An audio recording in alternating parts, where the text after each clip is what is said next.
Sean bienvenidos a una enseñanza más del Ministerio Internacional del Dios Vivo, el Ministerio del Dios Viviente, el conocimiento espiritual, una doctrina que no se había predicado antes, una doctrina que tiene la revelación de los misterios que están escritos en el libro de Dios, que es la Biblia. Esos misterios venían siendo anunciados por los profetas. Esos misterios se comenzaron a dar a conocer cuando la revelación del evangelio espiritual llega a la mente. Entonces el entendimiento es transformado. O sea que la mente se transforma por el oír.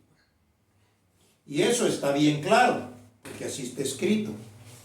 En esta oportunidad vamos a tener una enseñanza muy interesante y única.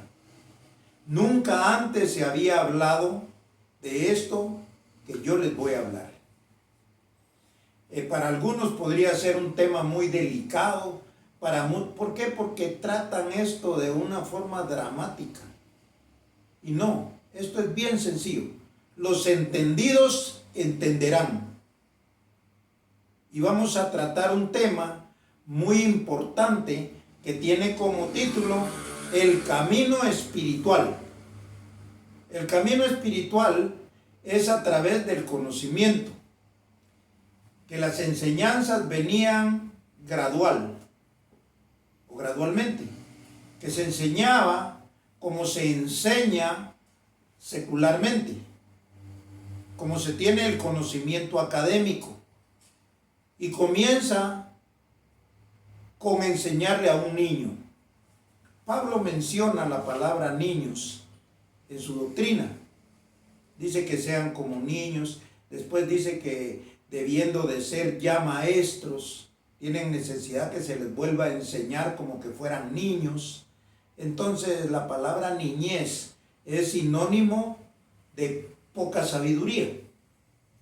Entonces les decía que un niño comienza, ahora hay enseñanzas creo antes de párvulos. O sea que las madres a los niños ya a los 2 años los van a dejar a unos lugares con la excusa de que ahí les enseñen. No, ahí se los cuidan. Y de pasada o de paso les comienzan a dar alguna enseñanza. Posteriormente viene lo que les decía yo, el párvulos, después la primaria, después la secundaria. Si alguien nos ve en otro lugar, no sé cómo le llamen, pero el conocimiento es gradual hasta que llegan a la universidad. En la universidad ya escogen la carrera que más les gusta o para lo que tienen capacidad mental o hasta herencia, porque el papá fue doctor, entonces el hijo quiere ser doctor y hasta la clientela le va a dejar de los enfermos y los arquitectos, igual los licenciados, o sea, toda carrera académica. Entonces, les estoy diciendo esto porque esto era de la misma manera. José Luis de Jesús lo enseñó cuando dio el conocimiento de la gracia, que esto era como un cohete de esos que lanzan al espacio. La NASA o el conocimiento de los rusos, los soviéticos, que lanzan un cohete y en el camino va dejando partes. Y cuando regresa aquí a la Tierra, pues regresa solo la cápsula principal. Todo lo demás lo dejó en el camino. Y entonces por eso era que Jesús de Nazaret decía, yo soy el camino. ¿Por qué? Porque Él era el Cristo. Y la palabra Cristo significa Salvador. Entonces, quiere decir que este conocimiento iba de la misma manera gradual. De manera que cuando se entraba a otra etapa, la anterior se dejaba. Y esto es lo que nosotros vamos a ver en esta oportunidad. No sin antes darles una pequeña reflexión de lo que es el conocimiento de la siembra. En esta oportunidad no vamos a leer ningún versículo bíblico. Simplemente ya los hemos leído muchas veces. Ya muchos lo saben. Si no siembran es porque no quieren, no porque no entiendan. Entonces la palabra sembrar la entendemos claramente, que se toma como el significado de una semilla y posteriormente esa semilla es cubierta de tierra y después comienza a dar fruto. Y nosotros vemos el árbol de lo que usted quiera sembrar. El ejemplo estaba claro. Si usted va a sembrar un mango, tómele una foto al mango antes de sembrarlo y después siembra la semilla y el mango desaparece. Pero usted se queda con la foto. Cuando esta semilla da su fruto, le va a dar un árbol de mangos.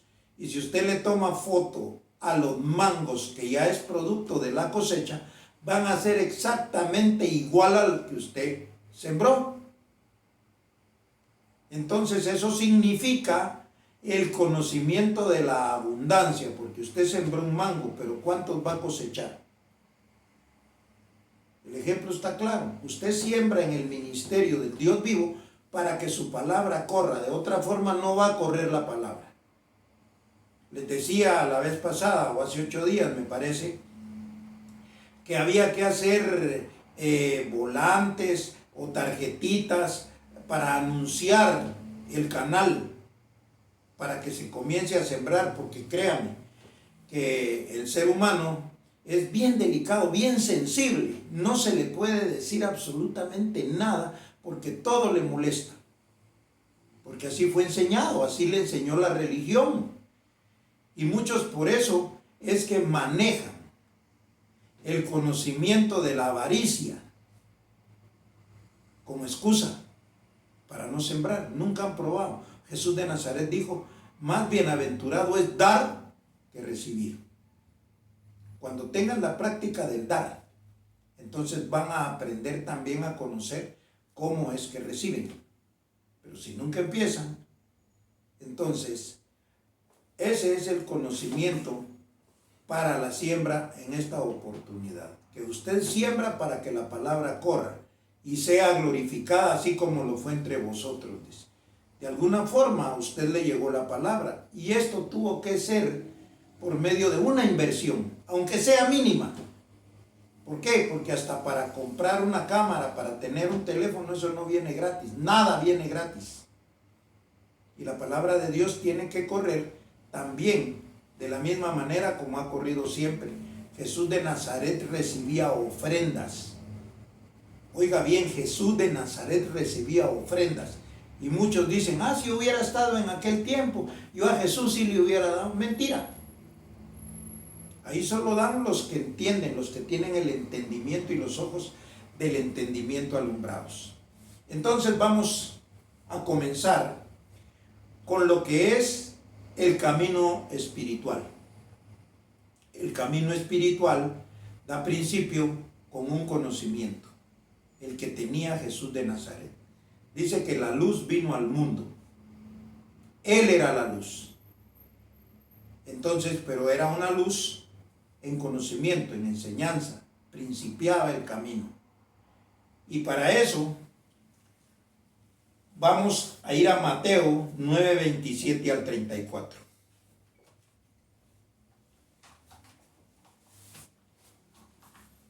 Mateo 9, 27 al 34 dice así: pasando Jesús de ahí, le siguieron 2 ciegos, dando voces y diciendo: ten misericordia de nosotros, hijo de David. Y llegado a la casa, vinieron a él los ciegos, y Jesús les dijo: ¿creéis que puedo hacer esto? Ellos dijeron: sí, Señor. Entonces les tocó los ojos, diciendo: conforme a vuestra fe os sea hecho. Y los ojos de ellos fueron abiertos, Y Jesús les encargó rigurosamente diciendo: mirad que nadie lo sepa. Pero salidos ellos, divulgaron la fama de él por toda aquella tierra. Aquí Jesús le abre los ojos físicos a dos ciegos para que vean. ¿Por qué? Porque él enseñaba a través de ejemplos. Esos ejemplos quedaron plasmados aquí como historia para que los ojos de nuestro entendimiento ahora sean abiertos. Nosotros no éramos ciegos físicamente. Nosotros miramos todas las cosas. Pero el ejemplo de los ciegos aquí es para que nosotros ahora entendamos que los ojos de nuestro entendimiento estaban cegados. No mirábamos nosotros las cosas claras que son del Espíritu de Dios. Entonces se necesitaban que fueran abiertas, y por Cristo iban a ser abiertas con el principio de esta enseñanza. Leí el verso 31. Vamos a leer el 32 al 34, que es parte de lo mismo. Voy a repetir el 31. Pero salidos ellos, divulgaron la fama de él por toda aquella tierra. 32. Mientras salían ellos, he aquí, le trajeron un mudo endemoniado. Y echado fuera el demonio, el mudo habló. Y la gente se maravillaba y decía: nunca se ha visto cosa semejante en Israel. Pero los fariseos decían: por el príncipe de los demonios, echa fuera los demonios. Estamos viendo también que un mudo endemoniado, o sea, él no podía hablar, pero de hecho tenía la maldad adentro. Sabemos que es un demonio. Un demonio es un espíritu de maldad. Entonces él, aunque era mudo, tenía el conocimiento de hacer lo malo. Había sido enseñado a hacer lo malo. Este sí miraba, pero no hablaba. Y veía las cosas malas y las repetía. Como todo mundo, que lo que ve le gusta hacer. Entonces, estamos viendo que Jesús de Nazaret le abre los ojos a dos ciegos y también hace hablar a un mudo. ¿Por qué? Porque en una parte dice Jesús: lo que sabemos hablamos. Entonces dice que le saca al demonio y el mudo habla. Ahora comienza a hablar, pero correctamente. ¿Por qué? Porque ya no tiene el demonio. La maldad fue sacada de ahí, pero es un ejemplo. ¿Por qué? Porque ya sabemos que la doctrina espiritual, conforme va entrando en la mente del creyente, lo va limpiando de toda contaminación. Y la contaminación siempre ha venido por la religión, por lo que aprende, por lo que hace. ¿Por qué? Porque ahora vamos a ver exactamente cómo es que funciona esto.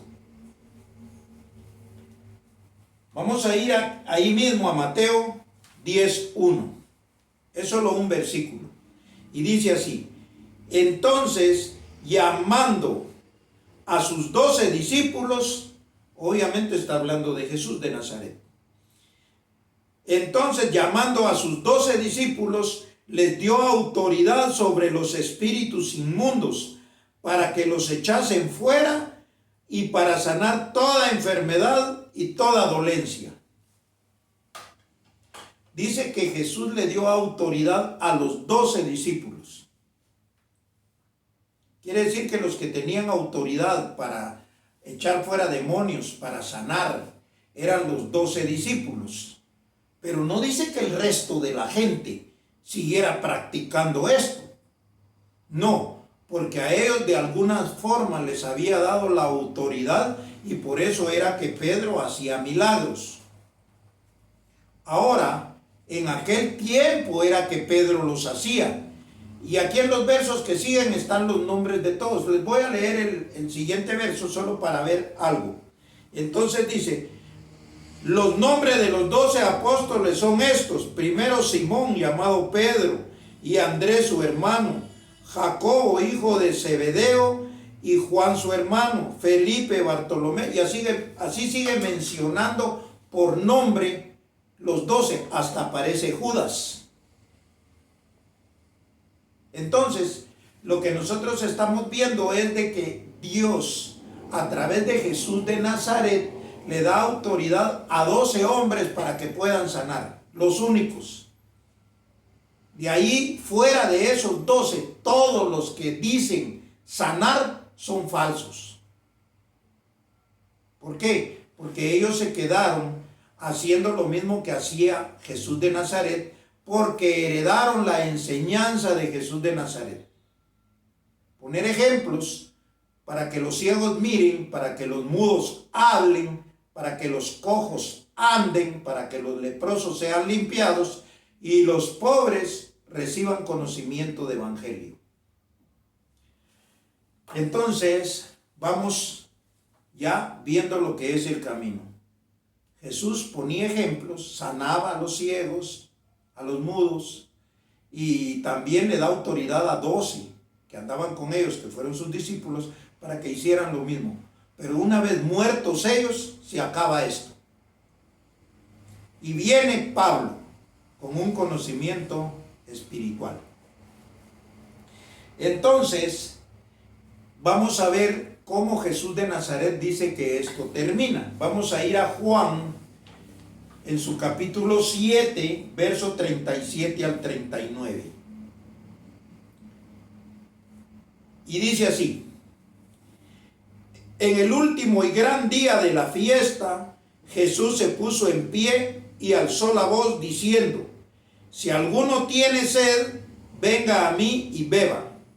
El que cree en mí, como dice la Escritura, de su interior correrán ríos de agua viva. Esto dijo del Espíritu que había de recibir los que creyesen en él, pues aún no se había venido el Espíritu Santo, porque Jesús no había sido aún glorificado. Quiere decir que Jesús no había muerto. Cuando Jesús muere, entonces llama a Pablo, y Pablo recibe la doctrina del Espíritu Santo. La doctrina del Espíritu Santo es una enseñanza más avanzada que la que predicó Jesús de Nazaret. ¿Por qué? Porque Jesús de Nazaret termina la doctrina, termina la enseñanza de milagros, de ejemplos, para dar paso a un conocimiento espiritual. El Espíritu Santo ya es una doctrina de enseñanza, ya no es de milagros, ya no es de ejemplos. Pablo no hacía milagros. De hecho, Pablo ni siquiera bautizó a una persona, porque bautizó unos, pero dice que él no fue llamado a bautizar. Quiere decir que ese bautismo de Pablo no valía.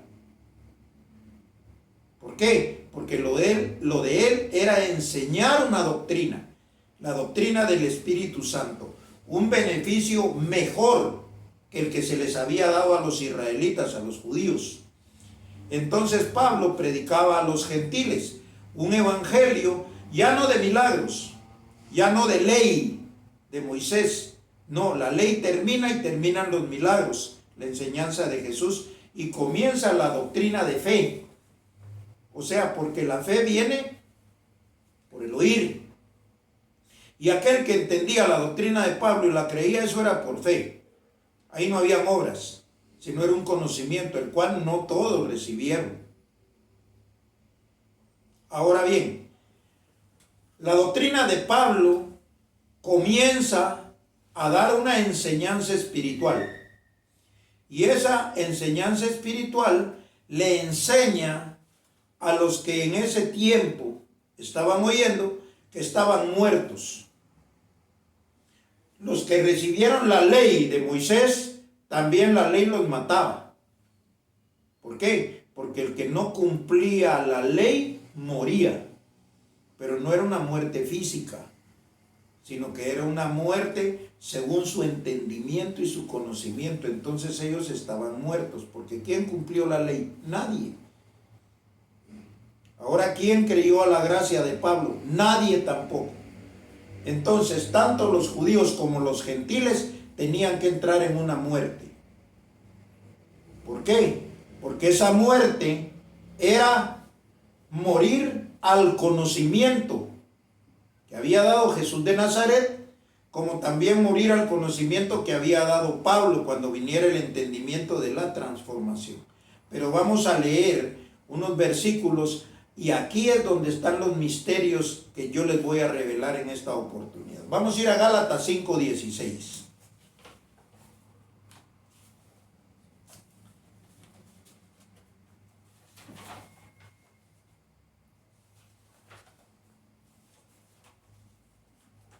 Gálatas 5:16 dice así: digo pues, andad en el Espíritu y no satisfagáis los deseos de la carne. Porque Pablo ya estaba enseñando el Espíritu, el conocimiento del Espíritu, pero había una carne. Entonces dice, digo pues, andad en el Espíritu y no satisfagáis los deseos de la carne. Porque el deseo de la carne es contra el Espíritu, y el del Espíritu es contra la carne, y estos se oponen entre sí para que no hagáis lo que quisierais. Pero si sois guiados por el Espíritu, no estáis bajo la ley. Mire lo que dice Pablo. Si son guiados por el Espíritu, ya no están bajo la ley. Hay que dejar la ley. ¿Por qué? Porque la ley le da vida a la carne. Porque la ley era por obras. Y comienzan a hacer obras tratando de ganar un beneficio a Dios. Entonces ahora ya no es por la ley, porque la ley era por la carne. Entonces ese es el lío, o ese es el problema que tenía la gente que estaba en el conocimiento de la gracia. Vamos a seguir leyendo. Pero si sois guiados por el Espíritu, no estáis bajo la ley. 19. Y manifiestas son las obras de la carne, que son adulterio, fornicación, inmundicia, lascivia, idolatría, hechicerías, enemistades, pleitos, celos, iras. Aparece la palabra ira. Contiendas, disensiones, herejías, envidias, homicidios, borracheras, orgías y cosas semejantes a estas, de las cuales os amonesto, como ya os lo he dicho antes, que los que practican tales cosas no heredarán el reino de Dios. Aquí no era por ley, pero aquí le toca la conciencia. ¿Quién podía entonces heredar el reino de Dios? Nadie, porque el que no tenía la borrachera, tenía la envidia, tenía la ira, el adulterio, la fornicación, la lascivia, o sea, no trataba con la ley de Moisés, pero trataba con la conciencia. Quiere decir que ninguno de los que practican esas cosas podía heredar el reino de Dios. Entonces, ¿quién por la gracia podía heredar los beneficios de Dios? Nadie. Por eso tenían que entrar en una muerte. ¿Qué es una muerte? Terminar con la doctrina de la ley. ¿Qué es una muerte? Terminar con la doctrina de la gracia. Esto tenía que terminar porque era ¿qué? Una enseñanza ciertamente espiritual, pero también le decía que no podían entrar en el reino de Dios. Ahora voy a seguir leyendo. Y dice: envidias, homicidios, borracheras, orgías y cosas semejantes a estas, acerca de las cuales os amonesto, como ya os lo he dicho antes, que los que practican tales cosas no heredarán el reino de Dios. Mas el fruto del Espíritu es amor, gozo, paz, paciencia, benignidad, bondad, fe, mansedumbre, templanza. Contra tales cosas no hay ley. Pero los que son de Cristo han crucificado la carne con sus pasiones y deseos. Si vivimos por el Espíritu, andemos también por el Espíritu. Ahora es que vamos a explicar esto rápidamente. nadie podía heredar el reino de Dios, porque el que no tenía una cosa tenía la otra. Y lo estamos viendo bien claro. Entonces, quiere decir que el conocimiento del Espíritu que venía después de la transformación para una vida nueva, este conocimiento lo hacía hijo de Dios. ¿Por qué? Porque ya la carne no estaba. ¿Pero qué era la carne? Una doctrina de miedo, una doctrina de temor. Entonces no es que usted vaya a dejar todo esto y que ya no lo practique, no, ese es el error. ¿Por qué? Porque usted va a ser hijo de Dios aunque tenga esas cosas en su cuerpo, en su mente. Pero el conocimiento del Espíritu de Dios le va a ir enseñando cómo se va despojando de eso. De hecho, en Colosenses 2:11 dice, en él también fuisteis circuncidados con una circuncisión no hecha a mano, al echar de vosotros el cuerpo pecaminoso carnal en la circuncisión de Cristo. ¿Cómo se echa fuera el cuerpo pecaminoso carnal? En la mente. Ya esa doctrina no va. Ya la doctrina de la gracia no va. Es una doctrina que le producía a usted un miedo, un temor que no podía heredar el reino de Dios. Y vamos a ir rápidamente, si no, no terminamos. Romanos 8:9. Romanos 8:9 dice así: mas vosotros no vivís según la carne. ¿Por qué? Porque la doctrina de la carne terminó. Era la gracia. Mas vosotros no vivís según la carne, sino según el Espíritu. Si es que el Espíritu de Dios, no el Espíritu de la gracia, ni el Espíritu Santo, que es el mismo, no, el Espíritu de Dios mora en vosotros. Y si alguno no tiene el Espíritu de Cristo, no es de él. Pero si Cristo está en vosotros, el cuerpo en verdad está muerto a causa del pecado, mas el Espíritu vive a causa de la justicia. Y si el Espíritu de aquel que levantó de los muertos a Jesús de Nazaret mora en vosotros, ¿cuál es el Espíritu que levantó a Jesús de Nazaret de los muertos? Una doctrina, una enseñanza, que es la que usted está recibiendo ahorita para tener la mente de Cristo. Y aquel que levantó de los muertos a Jesús mora en vosotros. El que levantó de los muertos a Cristo Jesús vivificará también vuestros cuerpos mortales por su Espíritu que mora en vosotros. Así que, hermanos, deudores somos, no a la carne, para que vivamos conforme a la carne, que era una doctrina que terminó. Verso 13, porque si vivís conforme a la carne moriréis, obvio. Mas si por el Espíritu hacéis morir las obras de la carne, viviréis. Porque todos los que son guiados por el Espíritu de Dios, estos son hijos de Dios. Ahí estamos bien claros. ¿Qué es lo que dice? Que el Espíritu que hay que hacer morir es la enseñanza de la carne, que era el Espíritu Santo. ¿Por qué hay que hacer morir el Espíritu Santo? Porque es una enseñanza que termina, como terminó la de Jesús de Nazaret, termina también la de Pablo.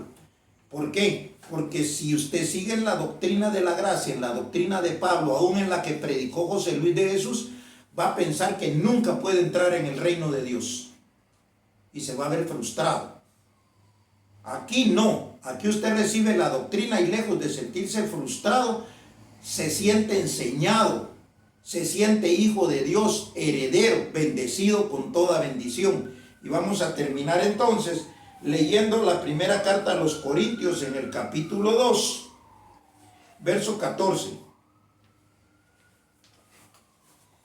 Y dice así, entrando al conocimiento de Dios: pero el hombre natural no percibe las cosas que son del Espíritu de Dios, porque para él son locura y no las puede entender.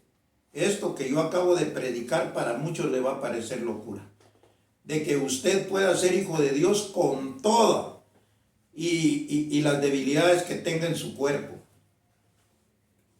Porque usted va a ser hijo de Dios no porque se portó bien o porque dejó de hacer aquellas cosas, no. Entonces dice, pero el hombre natural no percibe las cosas que son del Espíritu de Dios porque para él son una locura y no las puede entender, porque se han de discernir espiritualmente. En cambio, el espiritual juzga todas las cosas, pero él no es juzgado de nadie. Porque ¿quién conoció la mente del Señor? ¿Quién le instruirá? Mas nosotros tenemos la mente de Cristo. Nosotros tenemos una mente de Cristo por la misericordia de Dios en nosotros a través de esta doctrina espiritual. Usted es hijo, usted es heredero, a usted Dios lo ama, no porque se porte bien, sino porque usted le ha creído a su palabra y le ha creído a su doctrina. Lo demás usted lo va a ir dejando conforme la sabiduría de Dios llega a su mente. Así pues nos despedimos, como siempre, declarándolos bendecidos con toda bendición.